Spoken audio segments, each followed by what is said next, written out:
Good morning, everybody. I want to welcome you to the October 19th Subdivision and Utility Advisory Committee meeting. Could we have our opening announcements, please?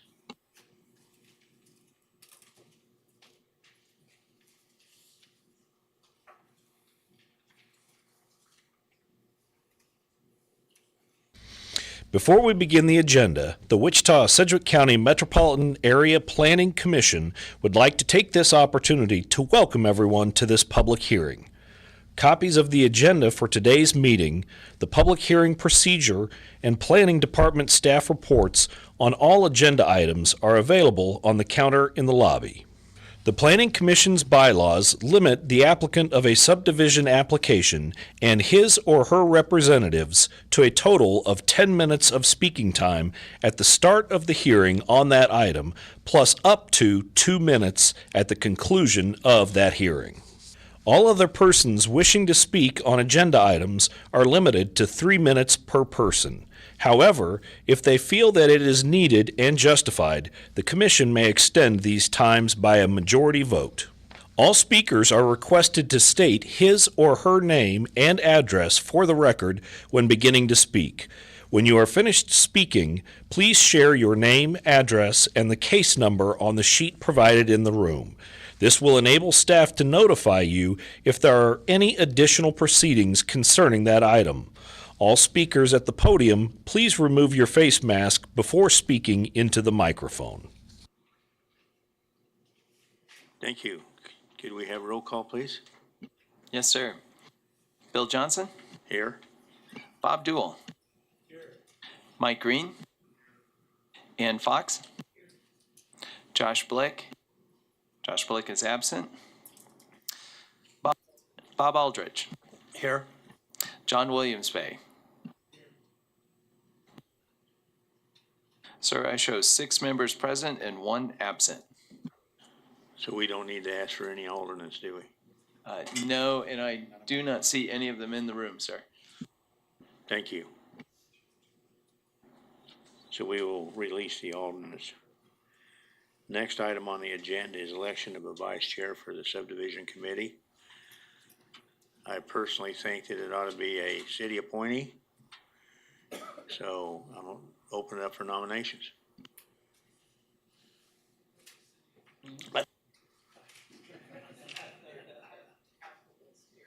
Go ahead, Scott. Sure. Mr. Green, Mr. Williams Bay, Ms. Fox are city appointees.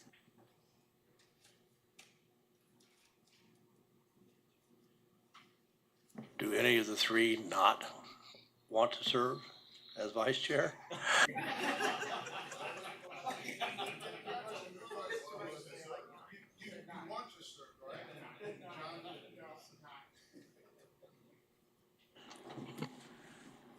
I would move to recommend Mr. Green. I will second.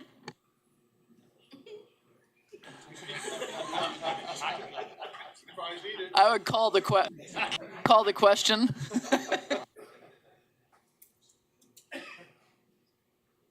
Anybody else? If not, I'll call that in and we'll vote on Mr. Green. All in favor, say aye. Aye. Anybody opposed? Thank you, Mr. Green. Okay, before we start on the agenda, I want to make an announcement that item number 7 on the agenda, subdivision item 2023-00043, Crestview Estates, has been deferred indefinitely. So if you're here to hear that case, we'll not hear that case today. So then we'll go to vacation case 2023-00040. Yes, good morning, Subdivision Committee. Thank you. Philip Zievenbergen with planning staff. Sorry. In the agenda, it says it's been deferred for 2 weeks for number 7. Is it 2 weeks or has it been indefinitely for sure? Good question. I'll look to Neil to clarify. That should be deferred indefinitely. Thank you very much. I wasn't questioning the chairman. I just wanted to make sure that we had it accurate. I need to be questioned. Go ahead, Phil. Okay, again, good morning. Vacation 2340 is a request to vacate a a portion of a platted 50-foot building setback on the south property of a property address 508 North Hampton, which is Lot 7, Block C of the Woodland Village First Edition. They would request to reduce it down to 43.5 feet in order to construct a new detached garage on the subject site. If you want to go to the site plan, Paul. They're looking to construct a 24 by 24 foot detached garage. The property is zoned single family residential. The requested reduction would leave a 7.5 foot street side setback along East Central. The minimum street side setback, if it was a zoning setback, would be 15 feet. However, this zoning setback could be administratively adjusted by 50% for areas less than 300 square feet. The one thing that staff caught in this is the applicant is requesting essentially to vacate the entire setback area, which is significantly larger than the area for the garage. The area they're looking to request is 100-foot long. Essentially, you've got a platted setback along Hampton, and this area here basically butts up to where the platted setback is along Hampton. In previous cases, we have several along this part of East Central where several properties within 2 blocks either direction have had a similar request to build detached garage. In those cases, they just had a vacation area for the area of the garage and maybe slightly larger to give some shy space. And so one of staff's recommendations is to revise the legal description for an area that's just more reasonably sized per the garage and not for the entire setback area. There's a sanitary sewer line on the east side of the property. As you can see, Evergy has equipment and poles in there as well. Those are confined to an easement, and none of that easement is part of this vacation. It's just for the setback, so that easement still exists, and the structure cannot be built within that easement as well. So there should be no conflict with any of the utilities in the area. Staff has not heard any public comments regarding this, and I can stand for any questions. Yeah, Philip, if the vacation just for where the building is, what about the driveway? Does that affect the parking, whether you can park there or not? No, the parking's okay. Thank you. I should also mention one of the recommendations of one of the conditions of approval in your staff report is to dedicate access control along East Central. That's been standard practice as well, just to ensure that a drive is not constructed on East Central. Thank you. Any other questions? Mr. Aldridge? Yeah, you partially just answered my question as far as the access, but on the site drawing, there's appears to be a drainage culvert right there. So they're not gonna be taking that out, correct? No, So they're gonna be using, I'm assuming, they're gonna be using their current drive, circle drive that they have and Right, having access from that? there's a circle drive and they can extend pavement to where the new garage would be located. Okay, no access off of East Central. Correct. Okay, thank you. Mr. Green? So you're saying the planning has no issues with only having 7.5 foot? Correct. There's one, a couple blocks down that was reduced down to a 5-foot setback by the subdivision committee and planning commission and passed. So it's kind of within standard. Where the setback in this area is really designed to keep dwelling units away from a very busy East Central. A detached garage actually even buffers the house even more from the busy traffic on East Central. Yeah, I noticed on the south side of Central, it's 15-foot Yep. setback, so that And given how far back it would be from Hampton Road, there would be no issues with sight lines or anything like that, having the building being that close to the property line. Now, would you be, are you concerned with the shed that is also, that would also be in that larger setback area? They Want to essentially include can, the shed and the garage? they can essentially include the area to encompass the shed to make the shed legal. Yeah, because it would be out of compliance right So now. I didn't specify where the legal description has to be, just a little bit tighter of a legal description around the structures and not just the whole 100-foot area. Okay, I think we should probably make sure that that shed is included in Yep. that. Okay. Any other questions to staff? Then how much footage are you talking about instead of the 100 foot? what would staff be comfortable with? Again, in the past, we just lost our screen here. In the past,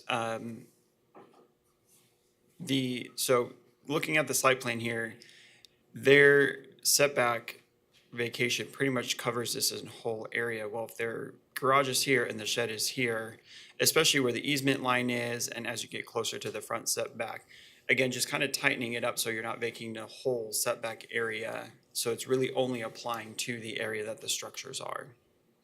Okay, thank you. Any other questions? Thank you, Philip. Any other comments from the rest of the advisory board members?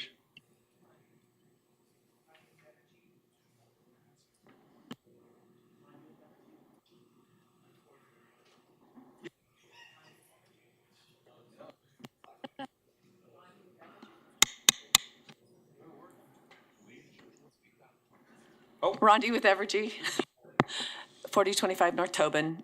We don't have any additional comment if it doesn't include the 16-foot easement as the exhibit shows. And depending on where he's putting, I see where he's putting his garage. I don't think it's going to be a conflict, but we always want to make sure they go to our service standards and look at the NEC code for proper clearance from overhead lines. Thank you. Anyone else? Seeing none or hearing none, applicant or agent?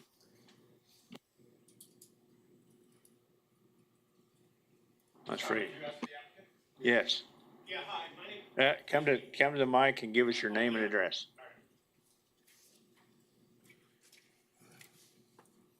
Hi, everybody. Thanks for considering my setback request. We moved in February, so the shed was already there. We inherited it. Could you give us your name and address? Oh, sure. Barry Roback, R-O-B-A-K, and my address is 508 Northampton Road. Thank you. When we had your surveyor do the work that necessary for the application, he said 508 North Mission had the exact same thing that we requested, so he thought that would be the smartest way to do it. I concurred with him because we inherited that shed, so permits told me if the shed needed to be replaced, we'd have to go through this process again to be able to do that because it's illegal currently, according to her. And other than that, thank you for your time. Any questions of the applicant? Yeah, are you in agreement with the requirements that are included in the staff report? And what I got in the mail, yeah. Yeah, Thank you. that's all perfect. Any other questions? Thank you, sir. Thank you. Is there anyone else here in the chamber that would like to speak on this item? Anyone in the chamber? Seeing none, I'll bring it back to commission with the pleasure of the board. Move that we approve the request and on item number 1 on the recommended actions that the legal description include the shed. Got a motion by Mr. Green. Do I have a second? Second. Second by Ms. Fox. Any discussion on the motion? Seeing none. All in favor, say aye. Aye. Anybody opposed? Passes 6-0. Item 3, vacation case 2023-00041. Philip, you're up again. Yes, sir. This request is to reduce a platted street side setback as well, reducing it by 15 feet at number 2 West South Lake View Court, addressed as Goddard. It's generally located 1 block west of South 231st Street West and within 1/4 mile north of West 55th Street South. The property is zoned RR Rural Residential. The applicant proposes to construct a 30 by 50 foot detached garage along an existing diagonal concrete driveway that traverses southwesterly portion of the site. If you want to go to the aerial image, please. So they've got an existing driveway here. They want to build a detached garage that takes advantage of that driveway, and they're looking to reduce, reduce the setback from 15 feet down to 10. They're only reducing it by 5 feet. The minimum street side setback in RR is 20 feet. This is a non-conforming lot. It was laid out prior to countywide zoning, and it is not the typical 2-acre size lot that RR would require these days. So it is kind of a unique situation that it does not have as much buildable area for a lot that's zoned rural residential. And so a reduction of this is actually kind of in favor of the applicant to be able to have more buildable space, knowing he has on-site sewer service, which significantly restricts the buildable area on his site, being only 1 acre. There are no public utilities in the area. This is outside Evergy territory. There's been no public comment on this, and I can stand for any questions. Any questions of staff? Thank you, Philip. Any other members got any comment on this? That's easy. Applicant or agent, please come forward and give us your name and address.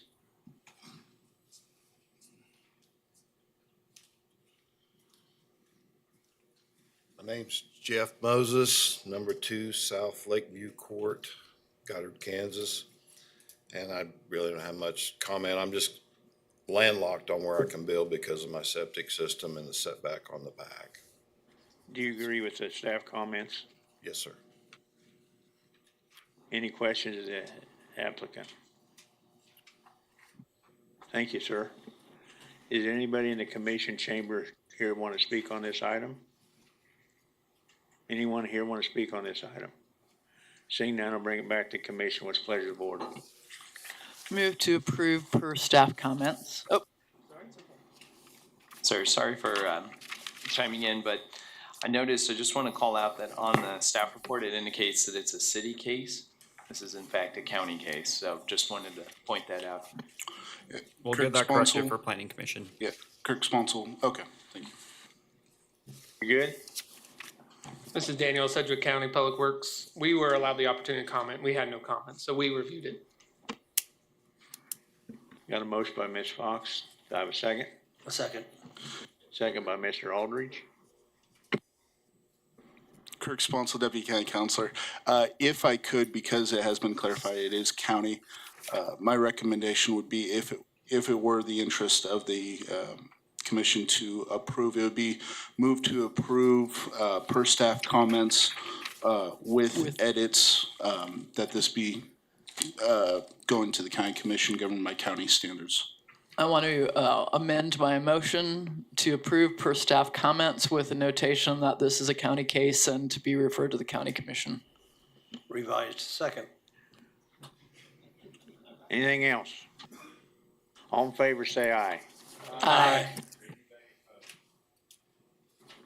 Anybody opposed? 6-0.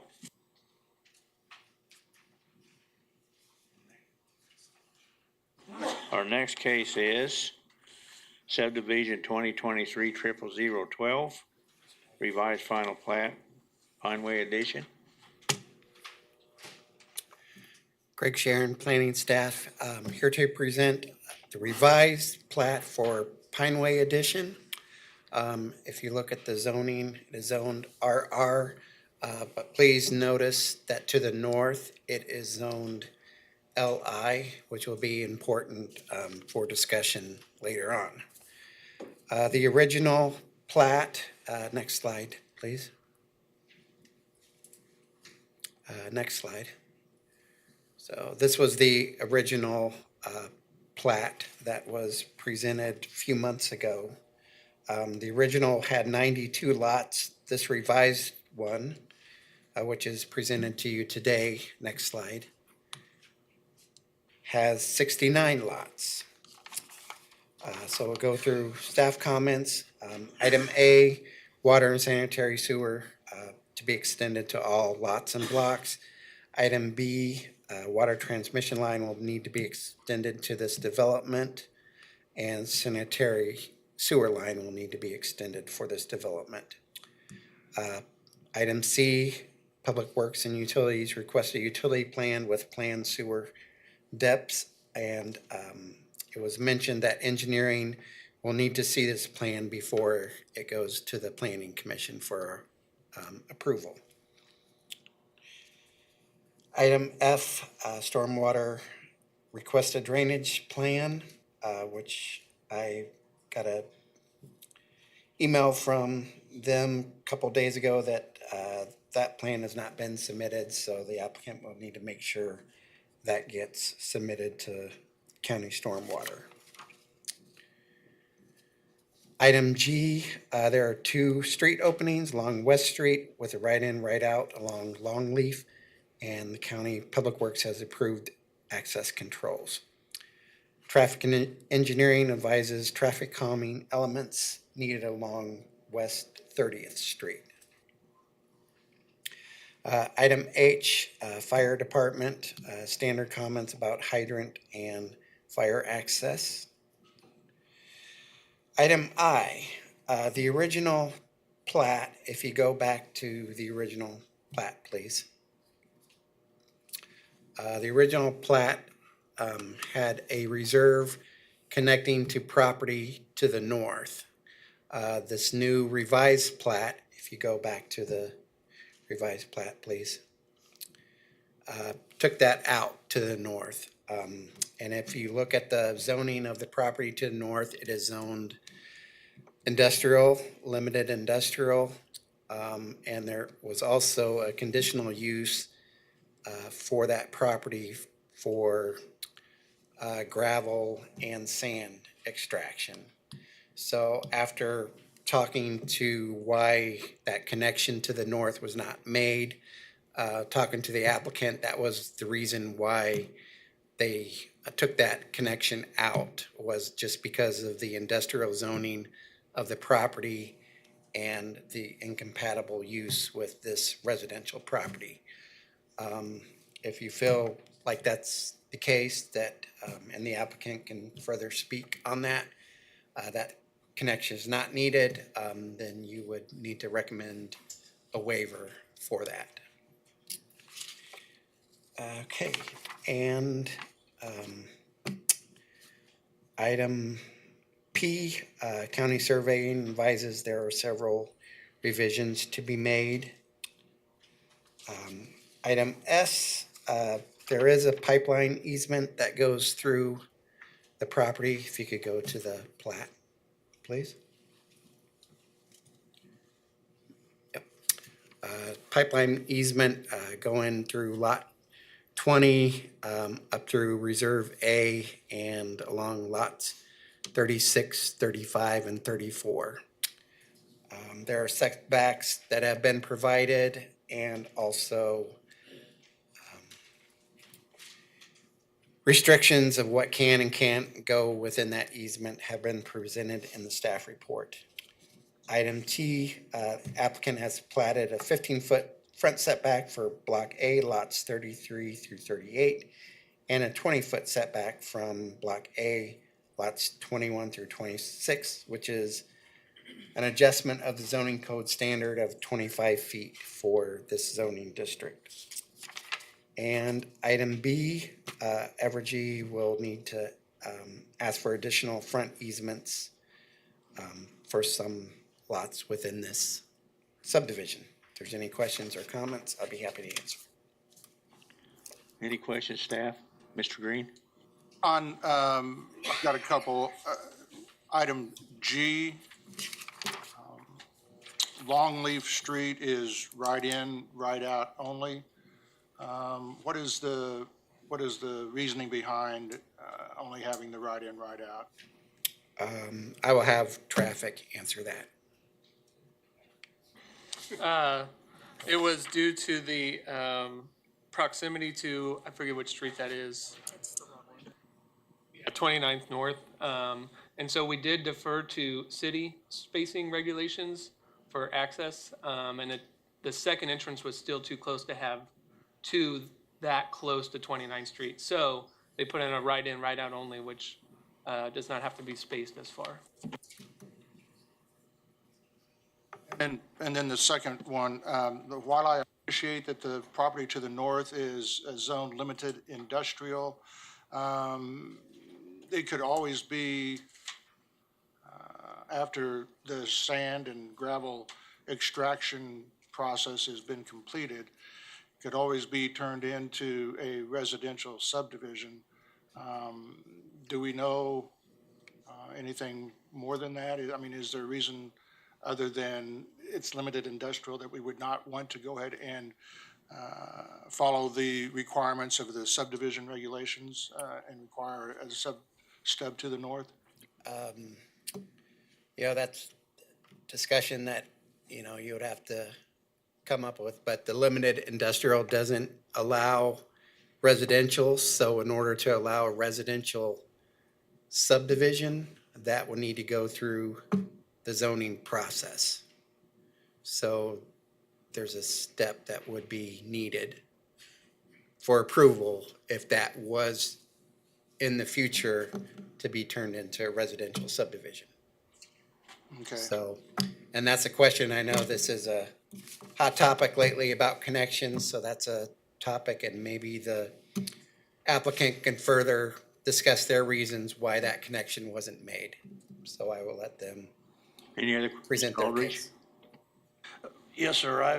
I know this is real close to the MS Mitchell floodway. And I know that the floodplain adjustments are always made on the boundaries, but one of my concerns or questions, I should say, is on the Corps of Engineers levee protection zone. You can see running through, looks like lot 12 all the way up through 25.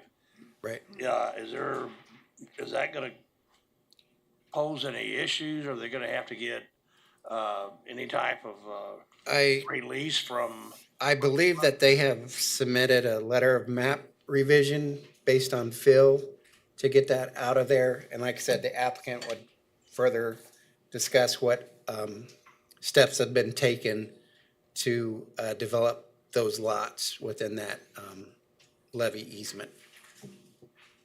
It just seems like we're seeing more and more, for a better word, encroachment into the big ditch. And I know for a fact that the person that it's named after wouldn't appreciate that a whole lot. But I do have another question going back to the right in, right out. Those seem to be difficult to control. Is there gonna be any requirement for any signage that's actually gonna show that, no left turn, for example? Public Works will be able to answer any requirements on signage for that situation. So on that, right in, right out, typically that's done with like a pork chop style island in the middle, to kind of direct people to the right. I don't know if there's any additional signage. I might say right only, but. No, I don't think there's any additional signage for that, even for the left turns. They could still make a left turn through that pork chop, they usually do, so. Well, I know that, some places that have that, for example, Meridian or Walmart up there, North Meridian, 53rd, Walmart actually had to put a sign up in there, and I still don't know whether or not that's working or not, but there is a sign up there, so that's why I was asking that question. Yeah, it's not a requirement of ours, so, but if they want to put one in, that'd be great. Okay, thanks. Mr. Green? To piggyback onto what Commissioner Aldrich was saying, with that right in, right out, would there need to be, since you're talking about putting like a pork chop or, a pie-shaped wedge or whatever in there, to promote and encourage that right in, right out, because we know that a lot of times they just kind of ignore those. Would there need to be a reserve included on the face of the plat that would cover that pork chop or pie-shaped island in the pavement? Typically, there is not a reserve for that pie-shaped or pork chop. It's in the channelization. right of way though, so it's pretty well protected. Any other questions of staff? Anybody else have any comments on this? Rondi with Evergy, 4025 North Tobin. We asked for additional easements in the front lot instead of back because of the replat and because of the lack of space in the back. I believe is what Heidi had. Thank you. Anyone else? Applicant or agent, please.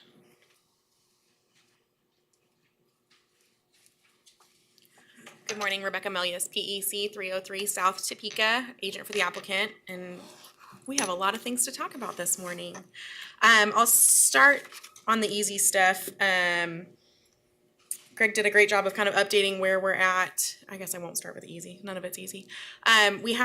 So the easy Evergy, we have updated. We've issued a revised plat to account for all of those easements. So we're in agreement with all of those things. Commissioner Aldridge, to answer your question, if, as you see on the previous plat that was submitted, the levee protection zone was not addressed. That is the major cause for this revision, that in addition to a potential waters of the US stream, that would have had to have been filled for wetland mitigation, which would have been an excruciating cost. So the two main changes that caused this revision were those items. As for that levee protection zone, that is directly related to excavation. So the concern that the Corps of Engineers has is if you were going to provide any significant amount of excavation within that 500 foot from the high edge of the levee, you have to go through a seepage analysis and geotechnical evaluation to prove you're not compromising the levee.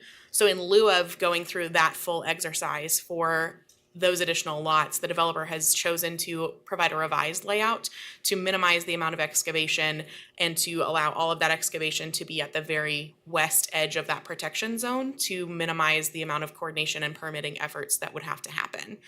The LOMRF is a different permitting process. That's for the floodplain. There are 3 lots at the very south end. And I don't know why this got so blurry, so it's hard to see, but there's a few lots here at the south end that have a little bit of that floodplain area that will need to be filled in order for them to be developed on, but it's much less significant than the previous plat layout. Does that help address your concern with the levee protection area? Yeah, it does, and I know that, people still gonna have to sign off on it. Sure. Yep. Yeah, and we'll have a lot of coordination. So then the other item of significance that we want to discuss is that connectivity to the north, and where the industrial zoning is one portion of that. The more significant area, and if we could go back to the aerial, the more significant justification in our mind for not providing that is, and it's a little hard to see because you can only see a portion of the pond, but if you were to extrapolate that 500 foot levee protection zone to the north, the amount of buildable space that doesn't require a significant amount of excavation is only 100 to 200 foot wide, adjacent to that sand pit pond. So in order to make this buildable for a residential use that would allow or be supportive of that connectivity, you're talking about costs that are insurmountable for a development. So our recommendation or request from this board would be to consider a waiver for that, merely because if that ever does develop residentially, it's going to be for 3 or 4 homes that aren't going to want to connect into a duplex development anyways. And so we would just implore that you consider that as a part of your recommendation today. I believe all of our other items, we're in agreement. We're working with county surveying to address the concerns that they had. There were a couple of clarifications, but nothing of major concern for us. I will note that we did update, if we can go back to the plat, there was a concern regarding access easements. We did update to clarify, we did eliminate Reserve B so that we don't have to worry about providing access back to that reserve. There was concern about the access easement that was shown. So those lots are now a little bit deeper. I believe one of them may even require a waiver. So we would ask that you would consider that. And then we shifted lot 20 to allow that reserve to come into the street right away so that access to Reserve C could be made through reserve property only to eliminate the concern for the access easement. So I believe that addresses all of the items that we updated, and I would be happy to answer any other questions or concerns that you have. Any questions to the agent? I guess not. Thank you. Thank you very much. Anybody else here in the commission chambers want to speak on this item? Anybody else want to speak on this item? Seeing none, I'll bring it back to commission. What's the pleasure of the board?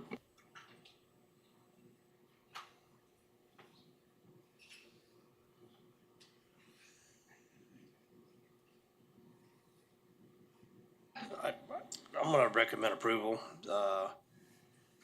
based on staff recommendations and comments. I'd like to get a little feedback from the staff regarding the waiver request, though, their thoughts.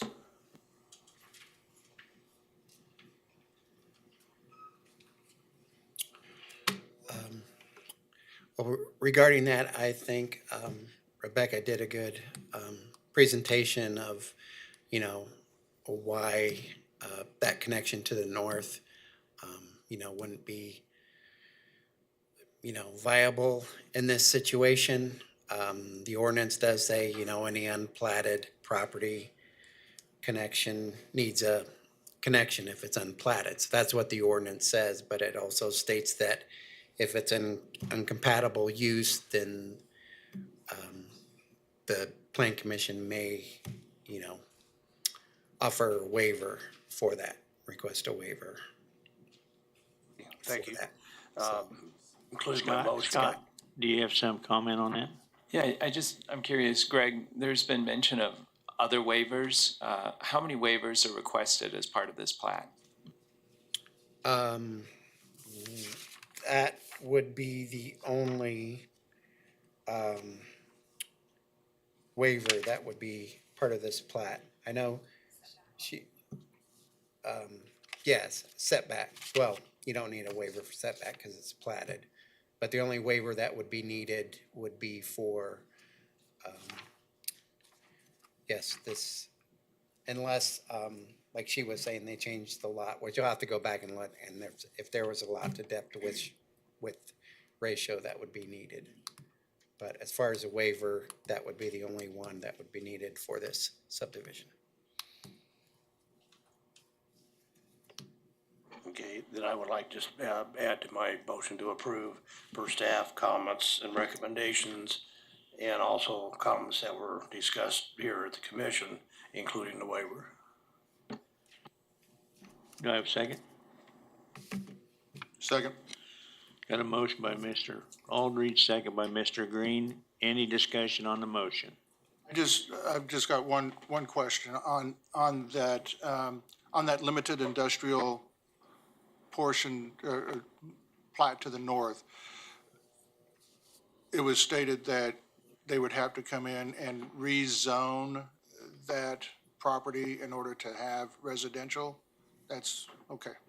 They can't, it's not like other zoning where you can have down-zoned properties included. So, okay, I see three heads shaking no, so I would assume that that's unanimous there.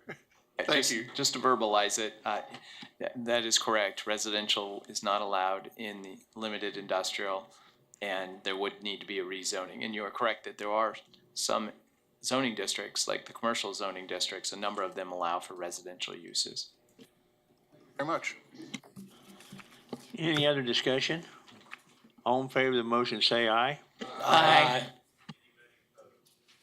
Anybody opposed? Passes 6-0. Our next item is subdivision 2023, 00034, Mays 54 second edition. Neil Stroh, planning staff. The Mays 54 second edition is a one-step final plat. The preliminary plat was approved last month. The plat boundaries have changed due to the relocated access, which is now at this location along Mays. It previously was 2 lots to the north. Traffic engineering wanted a greater distance between the entrance to this plat and Lindale, and that has been addressed. Next slide, please. Next slide. That was the preliminary with the previous location. Next slide will be the one step. Per item A, Public Works is requiring water to be extended to all lots, sanitary sewer to be extended to 3 of the lots.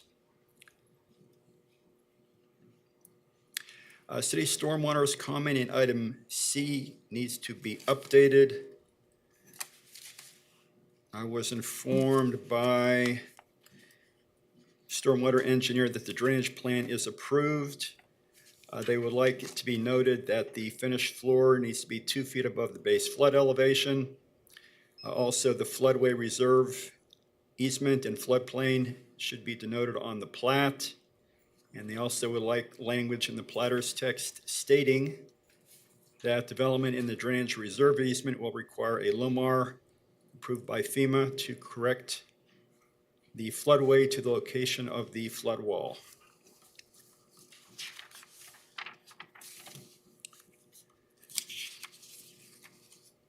County surveying in item L had quite a few comments. I should state that I did receive a revised plat that addressed quite a few of those comments, but there was an additional 4 new comments this morning by county surveying, so we will have that all cleaned up before this goes to City Council.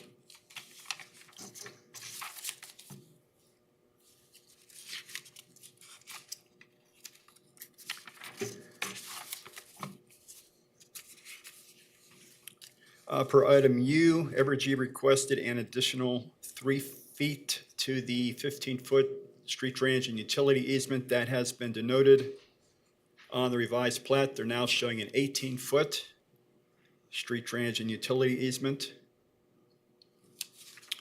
And that concludes staff comments. Any questions of staff? Mr. Aldridge? Neil, I just got a question, actually. I guess the retaining wall, shouldn't that be denoted on there as far as the actual wording, that what it is? Because right now, because it's not marked. I mean, I don't know, I can look at it and see that, but wouldn't it be helpful if it was actually marked on there? Let's let our stormwater engineer respond.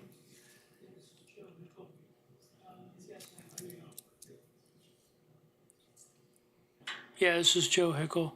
Yes, sir, I agree that we should call out the flood wall.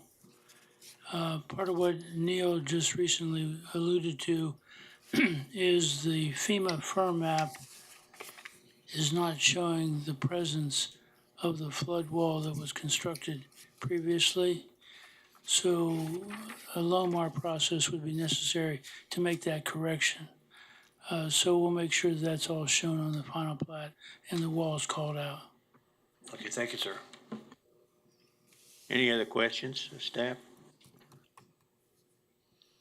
Thank you. Thank you, Neil.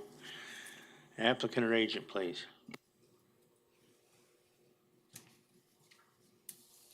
Kirk Miller, K.E. Miller Engineering, I'm the agent, and we're fine with staff comments. Any questions, the agent? Mr. Sir, are you good Aldridge? with all the rest of the comments, the staff comments as shown? Yeah. Thank you. Any other questions? Anyone else here in the chambers want to speak on this item? Anybody else want to speak on this item? Yeah, Mr. Chairman, I forgot, I should have mentioned item H. I overlooked. That's a city fire comment. This is in regards to the turnaround for the southern street there. Normally, any street segment over 150 feet needs a turnaround, and city fire is okay with that as long as there is a continuation to the adjoining site to the south, which the applicant has shown. So we will need a waiver for that street segment. Thank you, Neil. Is the agent agreeable to that? He shook his head yes, so I guess he is. Is there anybody else here in the chamber want to speak on this item? Just real quick, Rondi with Evergy, letting you know, because we thought it was originally commercial, but it's actually duplexes, that the contact has changed from Nick Hensley to Heidi Bryan, subdivision rep. Anybody else? I'll bring it back to commission. What's the pleasure of the board? Move that we approve per staff comments and also include the waiver. Second. Got a motion by Mr. Green, second by Mr. John Williams Bay. Any discussion on the motion? All in favor, say aye. Aye. Anybody opposed? Passes 6-0. Item 6 is the next one, subdivision 2023 00042. The Pegasus edition is a preliminary plat. This encompasses 148 lots. There was a zone change recently approved for TF3 for the majority of the site and MF18 multifamily at the northwest corner as shown. Next slide, please.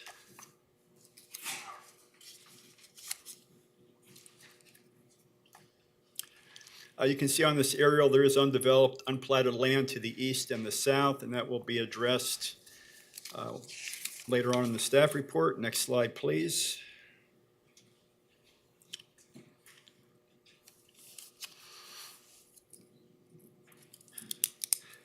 Per item A, Public Works is requiring water and sewer to be extended.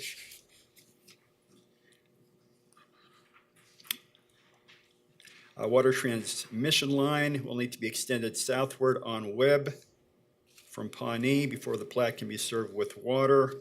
And a sewer main will need to be extended before this plat can be served. I need to elaborate on the fourth comment there about the utility plan. Public Works informed me that that plan is requested with the final plat before going to the Planning Commission. Also, they do note that the plats within the Sedgwick County Rural Water District number 3 and a right to serve from the Rural Water District 3 will need to be provided for City of Wichita Public Water. Also, if an agreement is made that the city is to provide water, then the water lines shall be required to extend to all lots, and water acquisition fees will be due for all lots and blocks. Item C regarding drainage needs to be updated. I was informed this morning that both city and county stormwater have approved the drainage concept. Regarding access in item D, along Webb, we have 2 street openings, one to the south and one right there, and 1 street opening and 1 access opening along Pawnee. The access opening is for the multifamily area at the corner. Traffic engineering had several comments.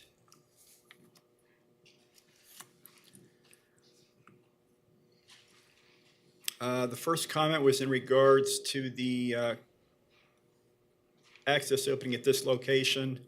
I did receive a revised plat that I just reviewed this morning, and the complete access control was expanded by 50 feet, so that is now 325 feet instead of 275, and I believe city traffic was okay with that.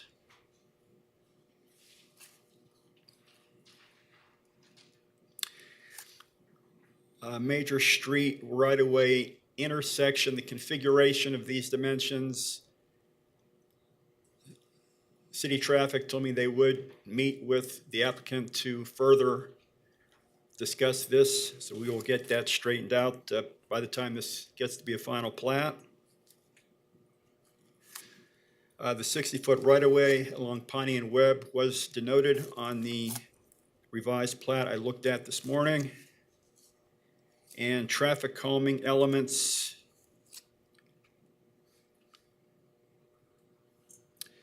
Originally requested along Goebel Airman Flight Line in Zulu. I was informed that Goebel and Zulu, Goebel is those are the easternmost north-south streets. I believe they were both eliminated from the need for the traffic calming elements. It would just be the 2 westernmost north-south streets that would be needed. That would be Airman and Flight Line, needing the traffic calming elements. And the auxiliary lanes for turn movements. I also was informed that crosswind to the south, that's the east-west street to the south, was eliminated from that, so we would just need those lanes for Goebel and Creed.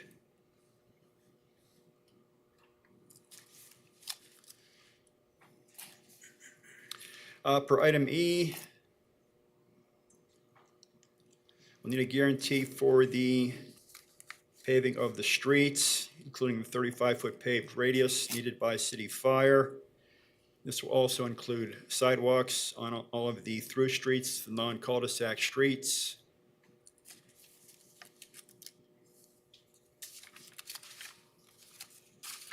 There's a narrow residential street at the northeast corner of the plat, 32-foot wide street, so we'll get our standard covenant for that per item F.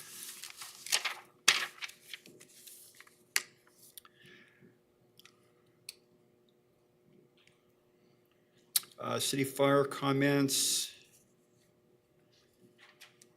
Their standard comment about the 30-unit limit for a single point of access. And keep in mind, this is a TF3 duplex development, so that is going to be a 15 lot limit before the two accesses. Anything beyond that, we need two accesses available. It was mentioned for both of these north-south streets, Creed, they would need to be 26-foot FAAR, fire apparatus access road. They are 58-foot wide streets, which requires, per our subdivision regulations, 29 feet wide roadway, so they would meet City Fire's 26-foot wide standard. Also, if we can go to the next slide, that'll show Reserve R. That abuts the east property line. That and Reserve Q to the north, which was on the previous slide. Both of those reserves abut the east property line, and the plat notes that the gate and lock will be approved by the City of Wichita Fire Code official. The HOA shall provide all members with access code to open the gate. And the platter's text mentions the FAAR within both of those reserves.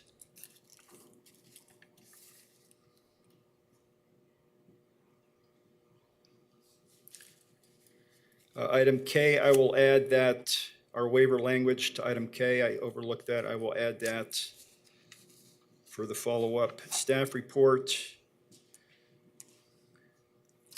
In regards to item M, we could go to the previous slide, blow up of the north portion of the plat. In Reserve C and Reserve D, our Wichita Bicycle Master Plan shows a bicycle pedestrian shared use path within that area. And we requested a public access easement listed as a reserve, listed as a use permitted in that reserve. That has been added in the revised plat that I looked at.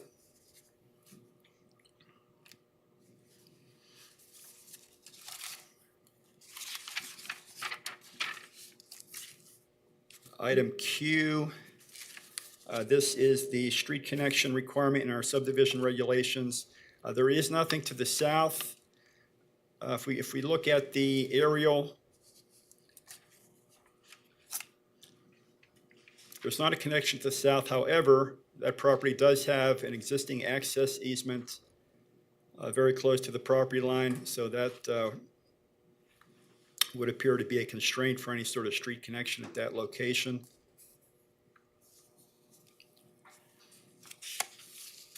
We can go back to the plat. A few other items that were addressed in the plat that I just looked at. In the revised plat addresses item R. Those block labels were cleaned up. And county surveying comments were both addressed in item T.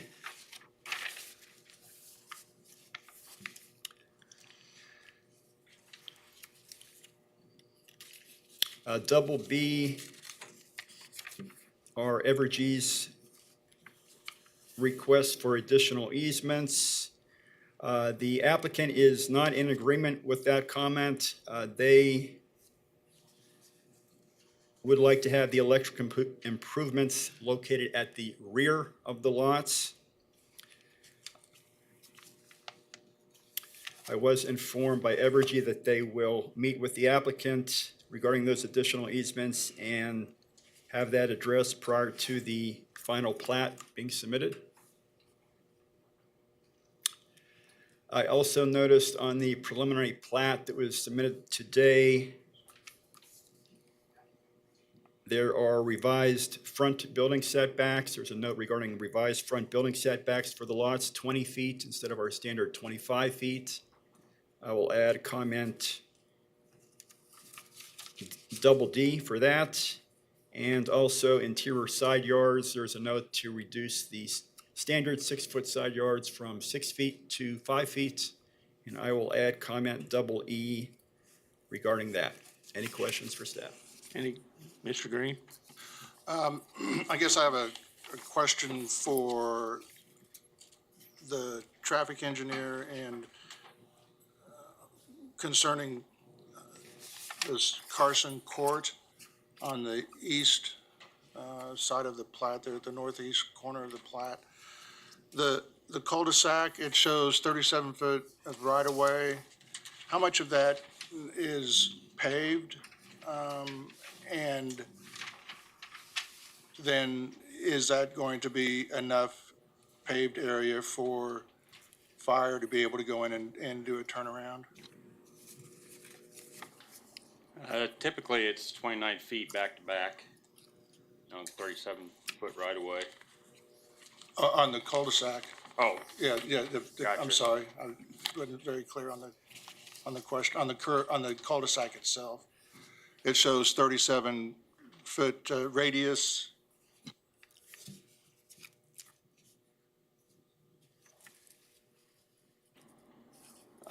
Yeah, that would be a comment for city fire.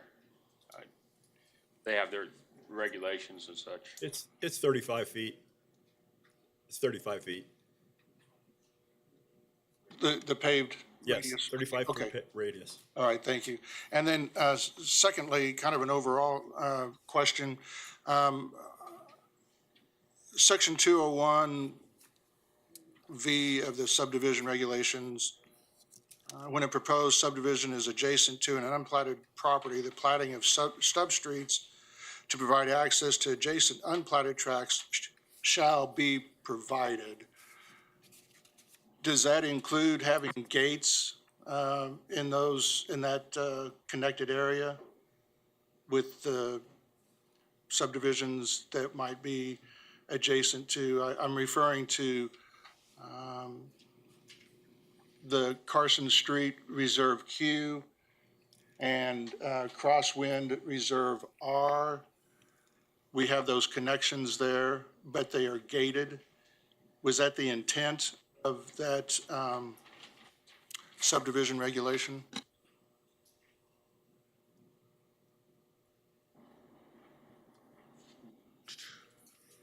I think we just had, that's reserved just in case there would need to be a gate. I don't know what's required to be in the reserve. But typically we would just ask that we would have barricades up with the red diamonds for now. And then it would, when that developed to the east,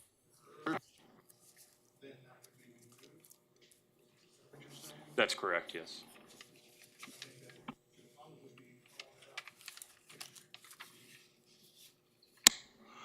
I that should probably be called out on the plat, if in fact is the intent. Because I just can't see where the intent of the connection to the east, or connections to unplatted tracks would then have a gate.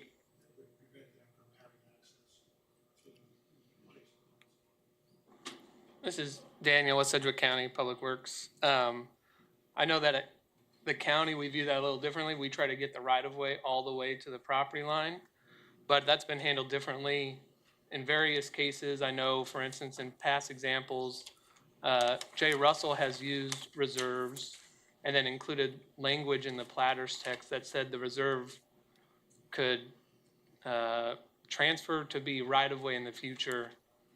So it's very much up in the air how that's been handled. Yeah, and I think that should probably be clarified, because I think what would happen, and I've seen it before, where that FAAR is not, it's built for the weight and design of the fire trucks, but there is no curb and gutter, there is no street specific standards that would be met. It would just be a paved slab with a gate on it. So I think I personally don't see the need for the reserve Q. It should just be, and reserve R. It should just go ahead and be street right-of-way, not contingent street right-of-way. Well, in the platter text says reserve Q and R would allow for gates, and gates and lock will be approved by the city fire department. By city code. Yeah, and that's the question. Is that the intent of Section 201V of the subdivision regulations, where it states that it shall be provided? Does that include gates that would prevent that word shall connection? Yeah, I think the issue is that in other city plats we've seen, again, some of the ones Jay Russell has done, those reserves would allow for a contingent right-of-way. This language doesn't even mention contingent right-of-way. It's just purely an FAAR. So you bring up a good point, and that those connections to the east really at this point are only FAARs. They're not public accesses. The previous plats with Jay Russell were always reserves with contingent right-of-way when a connection is made. That's not the case here. So I would think that I'll make a motion when it's time to. Let's ask. Yeah, when it's time, yeah. Any other questions? Mr. Aldridge? One of my questions is at what point does anybody have any idea that the property to the east will ever get developed? Again, if it's gonna be years out the road, or down the way, I mean, I don't have a problem with showing the Crosswinds Court or the Carson Street right there with a contingent dedicated future street there or access. Yeah, again, I'm saying the plat right now doesn't even say that. It does not allow for a contingent dedication. So that would need to be added to the. Any other questions to staff? Any other questions? How about the advisory board members? Any comments? Rondi with Evergy. It was brought to our attention late yesterday about the easement. And so Kevin has reached out and will meet with the agent and the applicant to make sure that gets taken care of. Thank you. Thank you. No further comment. Okay, applicant or agent?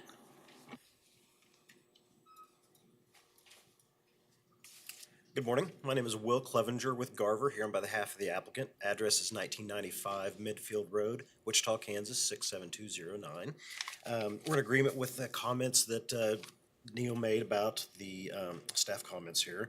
Then there was also the discussion about the Carson Court pavement and making sure that was adequate for fire. And for those narrow street right-of-ways, the pavement covers almost all of that right-of-way so that it would meet that requirement. There's only about 1.5 feet to 2 feet of the right-of-way that's not pavement, and that's why we have the street and sidewalk, or no, there's no sidewalk, be street drainage and utility easement adjacent to that. And then there was also the discussion about the gates there along the east side. The intention for our plat as presented is to have only for emergency access to the east, with gates to be installed and to prohibit movement from other subdivisions to the east because of all the extra traffic that would be involved with that. So with that, I'd be happy to answer any questions you may have.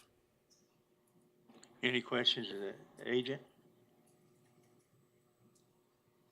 So the intent is to not meet the subdivision regulations of access to the unplatted tracts.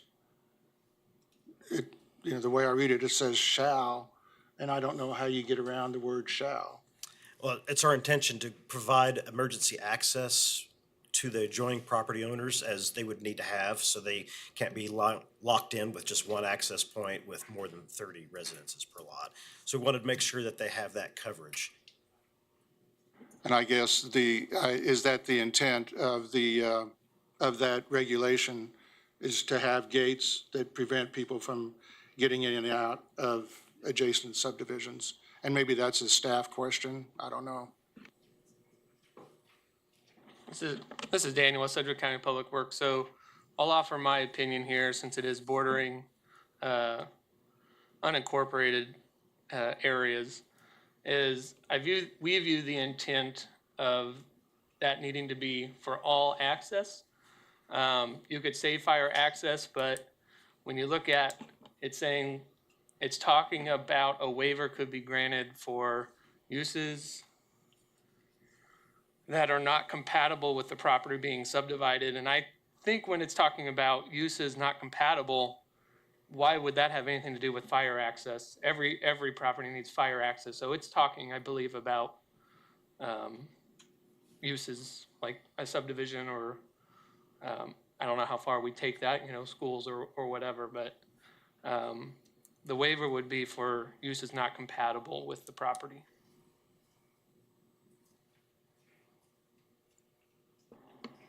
Any other questions?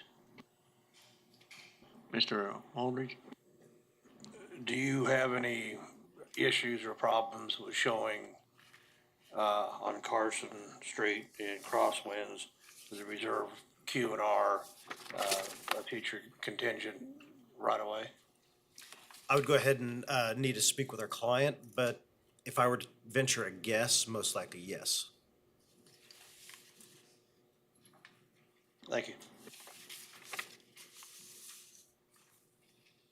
I guess I want to ask a question.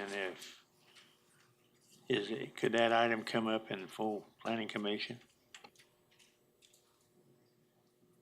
Yes, sir, it could.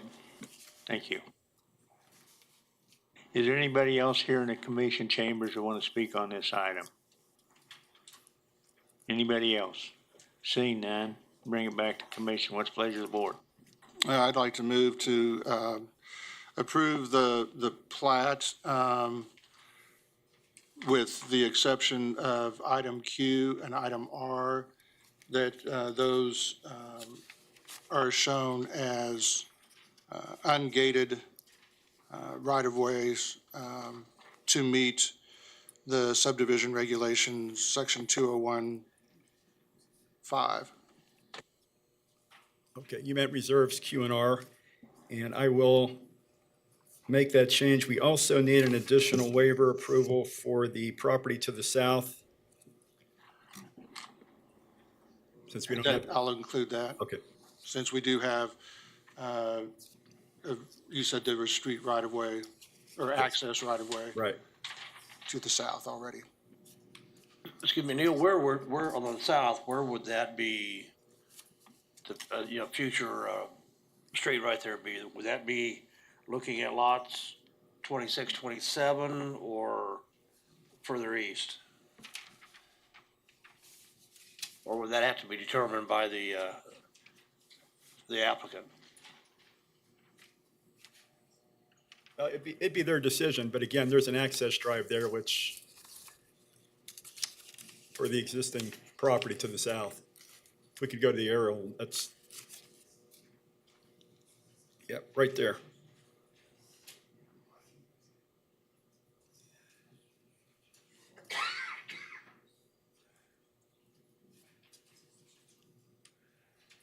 Thank you.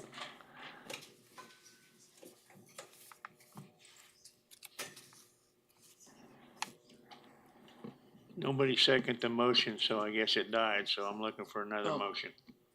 I would second the motion, sorry. I thought I heard. Any discussion on the motion? I would still like to see the contingent right-of-ways on Carson Street and Crosswoods Court, so that's not part of your motion, is it? It wasn't contingent, it was to go ahead and have that be street right of way with the reserves, Yeah. not being included. That's the thing I question. If it's, again, looking at, I'm still surprised that there's development west of 119th Street. Ha ha. If it is a full access right away, does it have to be paved and curbed and guttered now? Is that the thing that causes us angst of putting that in ahead of time so far? Or can it just have the designation of full access point? I believe traffic has been requiring it to be paved to the property line, but I'll let them confirm that. Yes, it needs to be paved to the property line. Correct, yes. If it has that designation immediately. And if it's contingent, the difference is it doesn't show, but it would be in the description, the legal description of the property would show that that contingent dedication was available. Yes, yes, correct, yes. Would that contingent dedication have to be specific enough to identify that that street will be paved to the property line? This is Daniel with Sedgwick County Public Works. So I'm going to refer to a couple paragraphs after what you were referring to with the stub streets. And it does talk about the dedication of contingent right-of-way. And it says, a dedication of contingent right-of-way shall be provided upon the determination of the subdivision committee to allow for the city's future needs for urban subdivisions, to provide potential street connection to the adjoining undeveloped property, to prevent landlocking. And then I'm ... I'm going to skip to the end here. The cost of the platter's text on county plat shall note the contingent right-of-way dedication shall become effective upon platting of any adjacent subdivision having a street connecting thereto. The costs of constructing said street are to be borne by the persons or agency that owns said adjacent subdivision.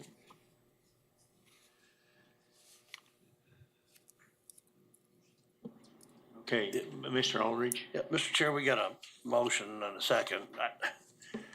I still feel pretty strongly about it, so I'm gonna go ahead and make a substitute motion and see where it goes. Is that we add a contingent dedication, for a future street right away on Q and R, because it's the way this thing's laid out right now, it appears that it's gonna wind up being paved up there anyway. But there's no telling where or when the eastern portion over there is even gonna be developed. So I don't have any problems with helping to control that, and that's including the gates that the the controls right there that the applicant was requesting. I guess I want to make a comment since we've approved some previous flats with the same situation. I feel strongly about what your motion is. It's set up where it can be adapted later. And so I'll support the substitute motion. I guess my only comment to that I'll would be. second that substitute motion. Yeah. I guess my only comment to that would be the intent of the subdivision regulations with street connections, connecting neighborhoods shall be provided, but I don't see anything in there that it shall be provided with gates. I just am not convinced that that is what the intent was on this. But isn't that the purpose of this committee is to make adjustments as required from time to time? Because we've been doing that. And I think this is one of them cases. I just, I'm gonna stay with my motion and see if I get a second. Any other discussion? If not, we'll vote on the substitute motion, which has to do with the contingent dedications and the gates as requested. All in favor of that motion, say aye. Aye. Opposed? Nay, only because I also want clarification of the shall. Do what? What did you need? I'm just gonna say no. So it's 3-3? Yes, sir. Just wanted to confirm that 3-3 is my count. So looks like everyone has the same count. Okay. So now we'll vote on the original motion. All in favor, say aye. Aye. Opposed? No? No. I think 4-2, sir. The original motion passes. Next item. 2023-00044.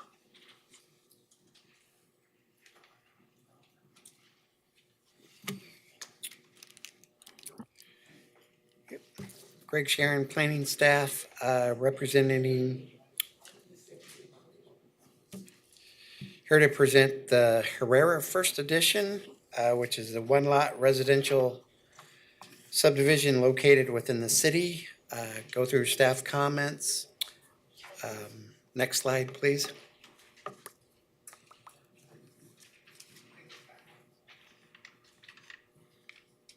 Next slide.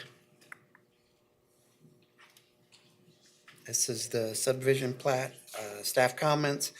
Item A, I did get comments from Public Works and Utilities Department requesting a private sanitary sewer easement for 4545 and 4519 South Hydraulic Street. 20-foot utility easement is requested on the north 70-foot of the east side of the plat. Item B, stormwater management has approved the drainage plan. Item C, standard city fire comment regarding hydrant and access road. Item D, traffic engineering requests additional right-of-way dedications, openings to be indicated on the face of the plat along Hydraulic and East 45th Street. Full movement opening is allowed along East 45th Street South, while a right-in, right-out allowed along South Hydraulic Avenue. Item F, the plat denotes a 35-foot building setback along East 45th Street and South Hydraulic Avenue, which represents an adjustment of the zoning code standard for front setback for 20 feet along East 45th and a side street setback of 10 feet along South Hydraulic Avenue for this commercial district. Item G, due to the site zoned LC limited commercial, a zone change to SF5 single-family residential is recommended. In the alternative, a restrictive covenant shall be submitted limiting this site to residential development and the appropriate residential development standards. Item J, standard health department comments about irrigation wells, if they are provided, shall be permitted, installed, and inspected consistent with city and state requirements. Item N, just note that if you notice there are some inconsistent spellings of Herrera, so I just need clarification and consistency of that spelling throughout the plat. We go to item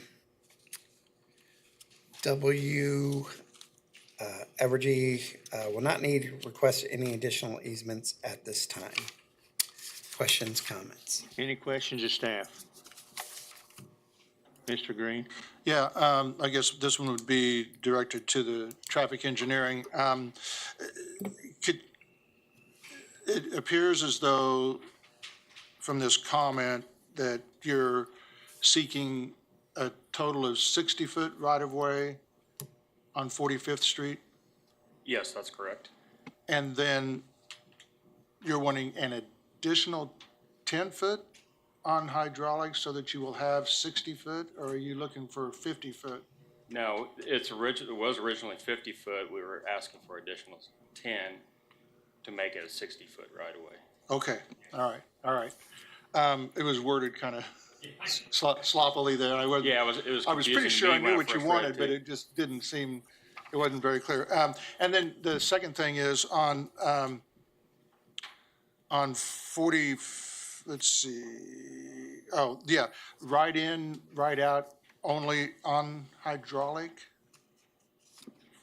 Yeah, and the reason for that is that we like to have the opening to line up with the 43rd across hydraulic. And due to the closeness to 45th Street, that can only be a right in, right out. Any other questions of staff? How about the advisory board members? Any additional comments? Roddy with Evergy, no additional. Applicant or agent?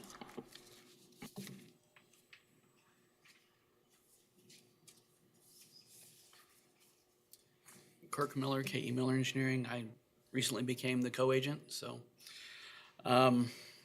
Couple questions I guess I have for staff on the private sanitary sewer easements. One of them is at 4519 South Hydraulic.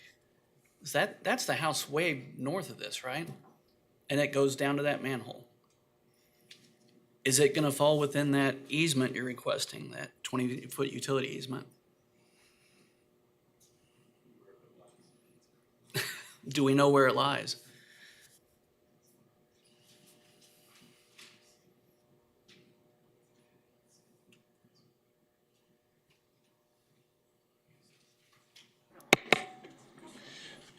We went on site and popped the lid open, and we can see where it connects to the manhole, and it's wet coming in. So we And know it goes north, It's still but- alive. Yeah, there's an 8-inch stub going north and south, and then 3 6-inch stubs looking northwest, west, and southwest. And the northwest one goes to the property you're talking about, and then the strip mall to the west goes to the stub looking west. So Because that there's, strip mall to the west has 3 addresses. It only has 2 services. Is that what you're telling me? I think it has one connection to that manhole.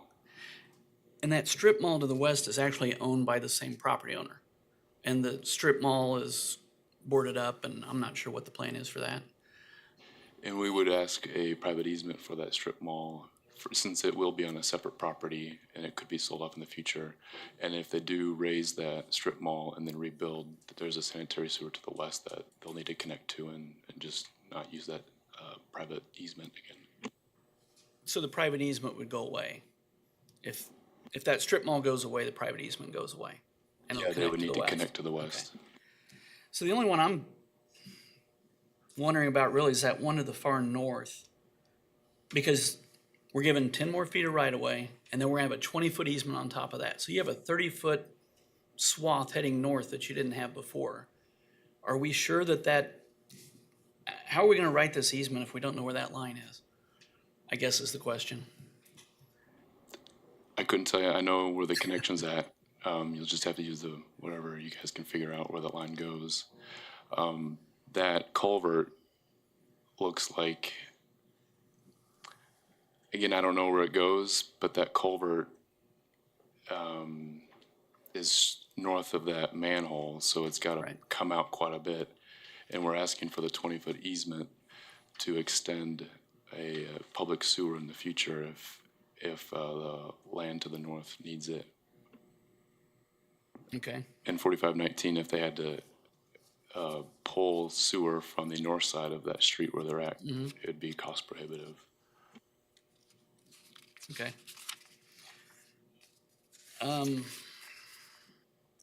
Item F, I think it was just an overzealous draftsman that put these setback lines on there. I think we'd just as soon go with the current setback lines as per the zoning.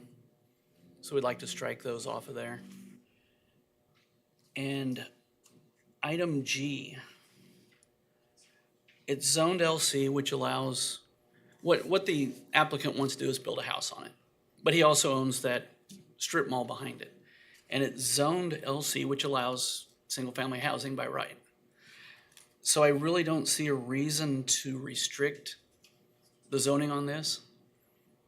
That's kind of out of the ordinary since we can already do it right now the way it is. This is not a zoning case, it's just a plating case. So we'd like to have the whole comment, the whole G stricken and deleted, because we really don't think we need a restrictive covenant either, trying to limit to residential uses. Because, you know, before he gets a house built, somebody may want to buy this property and want it to be LC, and all of a sudden we screwed it up, so. Otherwise, I think we're fine with staff comments. Any questions, Agent?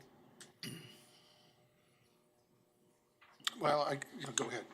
Yeah, I guess more of a comment than anything else. I think that with your both concerns with city water with you, I think you guys need to probably sit down and work out where you know exactly where that connection is and where the sewer's going and water and everything else. It seems like that's still a little gray, no pun intended. Mr. Green? Yeah, the item G,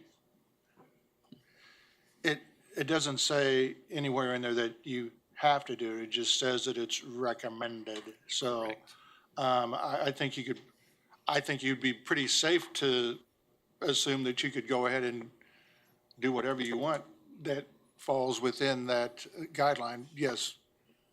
Sir, just to add on to that, from the perspective of staff, this is a staff report, and I'm very sensitive to the applicant's comment on that. I certainly recognize the intent that you don't want to have to do a rezoning. It's simply, as I think you were indicating, it's a recommendation. I want to confirm with Neil and Greg, this does not carry over onto the plat. There's nothing on the plat that says that they've got to do a rezoning, correct? Okay, so I see them nodding their heads, and that statement is correct. So I think from the applicant standpoint, there's nothing that says that you have to do it. From the comment standpoint, yes, it's just a comment that's in the staff report as a I'm just gonna say, if it isn't, I'd just soon strike it, because 20 years from now, somebody will start reading there and they'll try to read something into it, and then, why didn't you do that? And I'd soon strike it. I agree. Any other discussion? I guess, with regards to the easement, is the agent amenable to sitting down with city staff to try to figure out what the easement situation is and how to go about? Guess we have to figure it out somehow, yeah. Okay, well, because it won't be going any further if you don't. He can do that when it comes from the full planning commission. And I also didn't see, unless I missed it, minimum pad elevation needs to be shown on this thing also. Any other discussion? Man, I missed that. I didn't realize it was in the floodplain down there. He's still on Gates. Is it in the floodplain down there? I don't think so. No, it's not in the floodplain. These guys are saying it's not in the floodplain, so there wouldn't be any need for minimum pad requirement. Okay, any other questions of the agent? Thank you. Anyone else in the commission chambers want to speak on this item? Anyone else? Seeing none, I'll bring it back to commission. What's the pleasure of the board? I'd like to make a motion that we approve for staff recommendations and comments, and also additional comments, and also the removal of item number G. Second. Got a motion by Mr. Aldridge, second by Mr. Green. Any discussion? All in favor, say aye. Aye. Anybody opposed? Approved 6-0. Any other business in front of us? And we're adjourned.